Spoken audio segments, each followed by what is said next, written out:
We'll go to Abhishek Jha with this. Pakistan Prime Minister Shehbaz Sharif has actually held a bilateral with the Chinese Premier or Chinese President Xi Jinping on the sidelines of the SCO Summit. He's highlighted the human rights situation in Jammu and Kashmir and thanked China for its principled stand on Jammu and Kashmir. The two leaders reaffirming their resolve to build Pakistan-China community for a shared future. Abhishek Jha with us. So Abhishek, even at the SCO, Shehbaz Sharif has got nothing but to talk about Jammu and Kashmir, about sovereign Indian territory. Is there no story that Pakistan has? And this Pak-China community for a shared future, has Pakistan literally given up and said, we are your vassal state?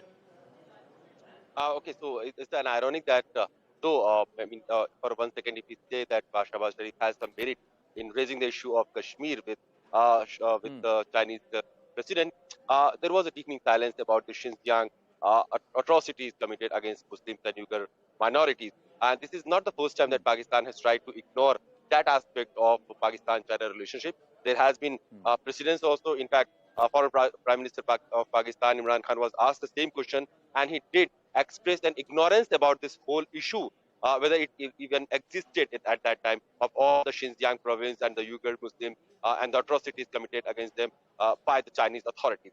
So in that context, we know that there are dependability of Pakistan on China, and Pakistan has to, for its own concerns, ignore certain aspects and raise these issues like Kashmir again and again to more, vote bank politics in Pakistan. So this is the I'm very curious.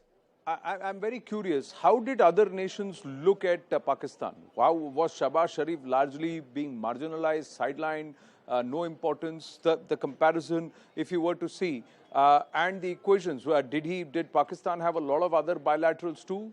Or was the engagement more with India? Because one of the things Pakistan has always tried to do is equate itself with India.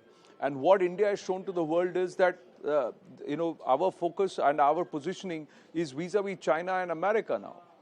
That's what we are aspiring to be. So Pakistan largely has not been part of the discourse. See, Abhishek, one of the narratives for Pakistan which worked was that it was able to show itself as an equal to India, despite being not even, less than 1/5 the size, and also in terms of population and also everything else. But that was what the narrative that worked for them in the 90s and early 2000s. Now, over the last decade, they seem to be absolutely marginalized, and they are a far lesser player. And India is the big brother in the region. Was that evident at SCO? Of course, there is no comparison if we talk about Pakistan and India vis-a-vis. Probably Pakistan can compare with this former part, Bangladesh, in a very legitimate way and very credible way, where the Bangladesh has shown how the prosperity can be done and the radicalism can also be taken out from the society. So talking not about that in detail, today, while Prime Minister Shehbaz Sharif was addressing SCO Summit, most of his time was emphasized on how Pakistan is dealing with this ravaging flood. And he was almost describing the situation in Pakistan. So we know that Pakistan economy is almost broken down. It is getting help and assistance and aids from IMF, World Bank, and other peer groups also. But that is not going to suffice the long-term solution that Pakistan's economy is going to face. So apart from the current crisis of flood, that Pakistan is also getting some support from the world bodies. Pakistan is trying to spread across the world to get more investment in Pakistan, more collaboration in Pakistan, so that the economic condition of Pakistan can be revived. That is the first priority of Shehbaz Sharif. We have seen that yesterday he has held back-to-back more than 7 meetings with many of his counterparts, including Russian counterpart Vladimir Putin, where President assured Shehbaz Sharif that Russia is ready to supply as much LNG as much Pakistan needs. Pakistan is also facing a high fuel crisis, where the prices are high and the demands are also high, and there is a scarcity of fuel in that country. So while at SCO, Shehbaz Sharif was mostly trying to achieve the solution of the problems that he's facing domestically.